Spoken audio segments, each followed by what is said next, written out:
When disaster strikes, you won't have time to prepare. There won't be time to run to the store, make phone calls, or figure out what you need. But what if you already had everything you needed right at home? What if you knew exactly what to stockpile, how much to buy, and where to store it? In the next few minutes, we're breaking down exactly what you need to survive the first critical 2 weeks of an emergency. We're talking about the supplies that actually matter, not the stuff they try to sell you that you'll never use. By the end of this video, you'll know exactly how much water, food, and medication to stockpile. You'll discover the most cost-effective items to buy, the exact quantities you need, and how to organize everything so it's actually accessible when crisis hits. Whether you live in an apartment with limited space or a house with a basement, we're covering a realistic survival plan that works for everyone. Most people either don't prepare at all or they waste money on the wrong things. They buy expensive survival kits they'll never open, or they stockpile randomly without any real plan. This guide cuts through all that noise and gives you a practical roadmap based on actual survival needs, not hype, not fear tactics, just real information. Welcome to Prep Pantry, where we make emergency preparedness simple and affordable. If you're serious about protecting yourself and your family, hit that subscribe button right now and like this video so you don't miss our next guide on preparedness. Let's start with the most important question. What do you actually need to survive? Government agencies like FEMA recommend having at least 2 weeks of emergency supplies. Why 2 weeks? Because that's the critical period when systems are most likely to be down, when help could be delayed, and when most people panic because they're unprepared. Our job is to make sure you're not one of those people. The first thing you need to understand is that your available space matters. If you live in an apartment, you have different constraints than someone with a house. If you live out of a vehicle, that's yet another story. But here's the good news. The essentials we're going to cover don't require massive amounts of space. You can prepare effectively in just about any environment. Now let's talk about the non-negotiables. There are 3 things that come before everything else. And if you have to choose what to prioritize first, these are it. You can survive for weeks without food. You can survive for days without water, but you can only survive for a few days without water. This is why water comes first before medicine, before food, before anything else. It's non-negotiable. If you don't have water, nothing else matters. Here's the calculation. The standard recommendation is 1 gallon per person per day, but that's cutting it close. A more realistic minimum is 2 gallons per person per day. Why? Because water isn't just for drinking. You need it for cooking, for hygiene, for cleaning, and yes, for flushing toilets if the water system goes down. 2 gallons accounts for all of that. So for 2 weeks, that's 2 gallons per day multiplied by 14 days. That equals 28 gallons per person. If you're a household of 4, you're looking at 112 gallons total. Sounds like a lot, right? Here's the thing. It's actually incredibly affordable. Water costs roughly $1 per gallon. So for one person, you're looking at about $28 for 2 weeks of water. For a family of 4, it's around $112. That's less than a single tank of gas for most vehicles. Where do you store it? Find a cool, dark place in your home. If you're in an apartment, a closet, or a corner of a basement works. If you have a house, a garage, or the back of a pantry is ideal. Avoid direct sunlight because heat degrades the water quality over time. And don't just buy it once and forget about it. Rotate your supply periodically. Pull out some of the oldest bottles and replace them with fresh ones. This ensures that your emergency supply is always fresh and ready to go. The extra water you have also gives you flexibility. If you ever need to use some of it for cleaning or other purposes, you know you still have enough for the essentials. That's the beauty of water preparedness. It's simple, it's cheap, and it actually works. Now let's talk about food. The average adult requires about 2,000 calories per day. Over 14 days, that's 28,000 calories per person. You need to fill that caloric requirement, or your body won't have the energy to handle the stress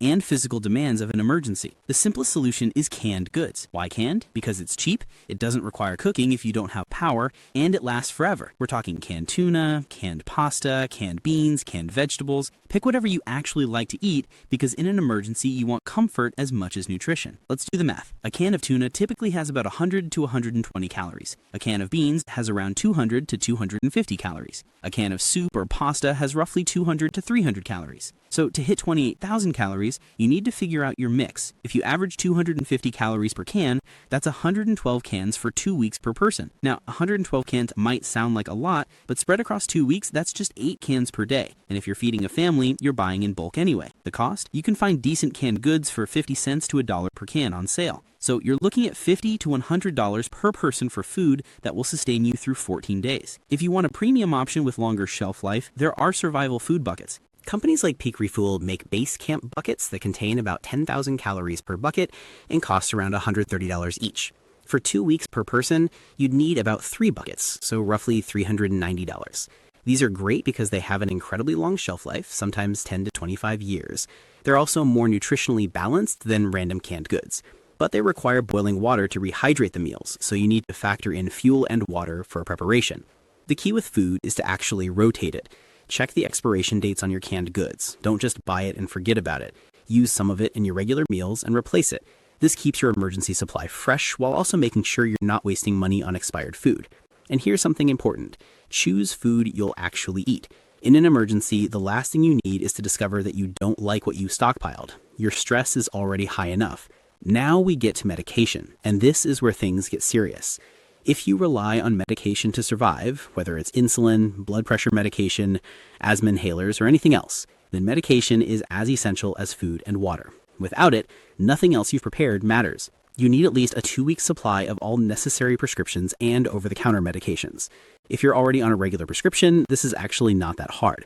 Talk to your doctor about it. Be honest. Tell them you're building an emergency supply at home.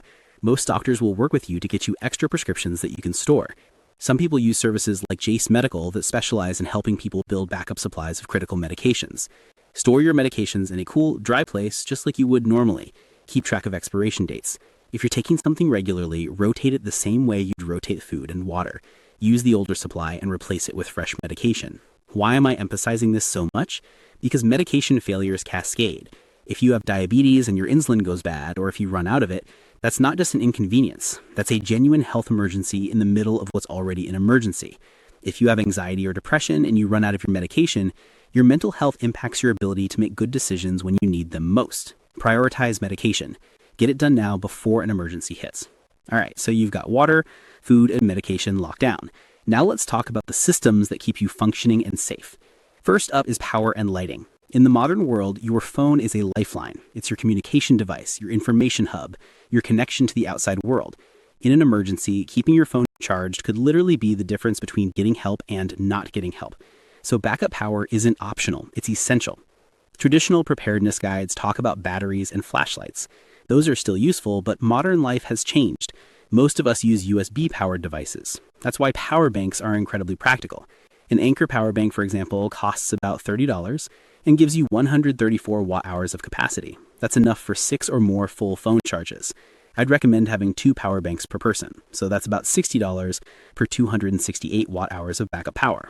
If you want something more robust, portable power stations are the next level. An EcoFlow River Mini costs around $200 and gives you 210 watt-hours. The big advantage of these is that you can charge multiple devices at once, and you can power other things like LED lamps. They also support solar charging if you want to invest in a small solar panel, which means you could theoretically keep charging indefinitely if the power is out long term. For lighting, prefer USB rechargeable flashlights and lanterns over traditional battery-powered ones. When your power goes out, you want all your devices charging from the same sources, not competing for different types of batteries.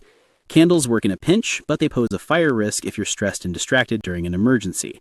Never leave a candle unattended. Use electric lamps with backup power when possible. Why does this matter? Because in the first 2 weeks of an emergency, having light and communication is crucial for your safety and your peace of mind. When everything is dark and chaotic, knowing you can call for help and see what's going on around you is invaluable. Next is communication. If cell networks go down, and they can during major emergencies, radios become essential. We're talking about NOAA weather radios, ham radios, and two-way radios. These let you receive emergency broadcasts, weather updates, and news about what's happening in your area. They can also let you communicate with others. Ham radios, like the Baofeng, are inexpensive and versatile. They can scan emergency frequencies and let you hear what's going on. Two-way radios, like the Midland, are simpler and more user-friendly. They include NOAA weather bands built in and are perfect for communicating with family or neighbors over short distances. Now, there's a legal aspect here. Ham radios technically require a license for transmission, but most emergency protocols relax these rules during genuine crises. You can always listen. That alone gives you crucial information. Two-way radios don't require licenses for personal use. Being able to stay informed and potentially call for help is crucial during those first 2 weeks when everything is most chaotic. Then there's hygiene and sanitation. This might seem less urgent than food or water, but poor sanitation in an emergency can actually kill you just as dead as starvation. Why? As germs don't take vacations, they actually thrive in stressful situations where immune systems are compromised. You need toilet paper. A 12-roll pack should last one person about 2 weeks, depending on usage. You need soap for bathing and washing your hands. You need toothpaste and a way to brush your teeth, because dental infections in an emergency situation are serious. You need trash bags so you can contain your waste and not let garbage accumulate in your home. Figure out your personal usage. How many rolls of toilet paper do you use in a week? How many bars of soap? Stock accordingly. Sanitation is about containment. You want to manage your waste in a way that doesn't create health hazards. This is not glamorous, but it's absolutely necessary. Now let's move into the critical support systems. These are the things that give you options and security when everything else is falling apart. Cash. When electronic payment systems go down, cash is king. Your debit card won't work. Your credit card won't work. Your phone payment apps won't work. But physical cash, that still works. You can buy supplies, you can negotiate, you can get fuel, you can do all the practical things you need to do to survive. How much should you keep? Ideally, $500 in small bills. 5s, 10s, 20s. Small denominations give you flexibility. If you can't swing $500 right now, start with $20 to $100. Any cash in an emergency is better than no cash. Keep it somewhere hidden but accessible. Don't put it anywhere you'd have to move furniture to get to it. You might need it quickly. Fuel. Make sure your vehicle always has at least a half tank of gas. During normal times, this is just good practice. During an emergency, a full tank gives you options. Maybe you need to evacuate. Maybe you need to check on family members across town. Maybe you need to drive to a less affected area to get supplies. Without fuel, you're stuck. If you anticipate needing extended travel, or if you're concerned about fuel shortages, consider having extra gas stored in proper containers. Rotate stored fuel to prevent degradation. A vehicle with a full tank gives you mobility, and mobility saves lives. Now we get to personal protection. This is the conversation a lot of people don't want to have, but it's necessary. In the absence of law enforcement and emergency services, which could genuinely be unavailable during a major emergency, you become responsible for your own safety and the safety of your supplies. That means having a plan for personal protection. For some people, that's a firearm. Handguns are portable, concealable, and effective for self-defense. If you go this route, look at reliable used models like a Sig Sauer P229, Smith & Wesson M&P, or Glock. These have proven track records, and you can find them used for less money than new premium options. For others, non-lethal options work better. Tasers and pepperball blasters are effective deterrents without lethal force. Whatever you choose, you need to know your local laws. Self-defense laws vary dramatically by location. What's legal in one state might get you arrested in another, so educate yourself on what's legal where you live. If you do have a firearm or any self-defense tool, have a plan for how and when you'd use it. Don't just buy something and stick it in a drawer. That's not preparation. That's creating a liability. Think through the scenarios. Think through the legality. Think through whether you're actually willing to use it. Preparation means having answers to these questions before the emergency happens.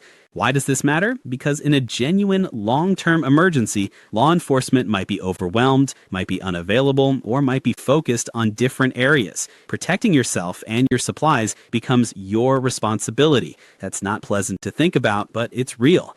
Finally, there's documentation. This might seem like a boring topic, but paperwork saves you after emergencies. Emergencies require you to prove who you are. They might require you to prove ownership of property. They might require proof of relationships with family members. They might require proof of medical conditions or prescriptions. Gather your essential documents: personal identification like your driver's license and passport, birth certificates, property records like deeds and titles, insurance documents, medical records and prescription information. Print hard copies and keep them in a secure, accessible folder. This folder should be easy to grab quickly if you need to evacuate. Digital backups are smart too. Consider encrypted devices or cloud storage for copies of these documents. The goal is redundancy. If one copy gets destroyed, you have others. Documentation might seem unimportant compared to food and water, but it's not. After emergencies, there's a recovery period where you'll need to prove what you own, prove who you are, and get access to services or insurance payouts. Having your documents ready prevents massive complications and delays during that recovery phase. So let's tie all this together. We've covered 3 non-negotiables: water, food, and medication. We've covered the systems that keep you safe and functioning: power, communication, and hygiene. And we've covered the support systems that give you options and security: cash, fuel, protection, and documentation. These aren't separate concerns. They're interconnected. You have water so you can survive. You have food so you have energy. You have medication so you stay healthy. You have power so you can call for help. You have communication so you know what's happening. You have hygiene so you don't get sick. You have cash so you can adapt to unexpected needs. You have fuel so you have mobility. You have protection so you can defend yourself. And you have documentation so you can prove what's yours and recover when it's over. The goal isn't to spend thousands of dollars or to turn your home into a fortress. The goal is to have a realistic plan that lets you and your family survive and adapt during the first 2 critical weeks of an emergency. Start right now. Assess your current supplies. Look at what you already have. Identify the gaps. Make a checklist based on what we've covered today. Start small if you have to. A few gallons of water is better than no water. A couple cans of food is better than nothing.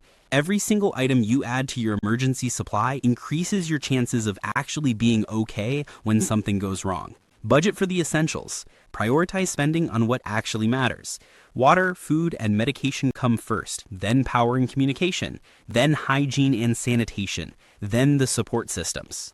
This isn't something you have to buy all at once. Build it gradually. Stay organized. Store your supplies in logical, accessible locations. Label things. Make a list of what you have and where it is. In an emergency, the last thing you need is to be searching through your home trying to remember where you put stuff. Review and update your plan regularly. As your circumstances change, as you move to new locations, as your medication or dietary needs change, update your preparedness plan accordingly. This isn't a one-time project, it's an ongoing process. Here's the reality. Emergencies happen. They're unpredictable and they don't care if you're ready or not. But being prepared puts you in a completely different position. You're not panicking. You're not making desperate decisions. You're not watching your family suffer because you didn't have supplies. You're calm, you're organized, you're safe. That's what preparedness gives you. This video gives you a concrete roadmap, and that roadmap works whether you have $100 to spend or $1,000. Start with water, then add food, then secure your medication. Everything else builds from there. This is a journey you don't have to make alone. Share your preparedness journey in the comments below. Tell us what supplies you're prioritizing first. Tell us what works for your situation. Tell us about your preparations. Our community is built on learning from each other, and your experiences might help someone else get prepared. Make sure you like this video if it was helpful, subscribe to Prep Pantry so you get notified the moment we release our next guide on preparedness, and hit that notification bell so you never miss any of our content.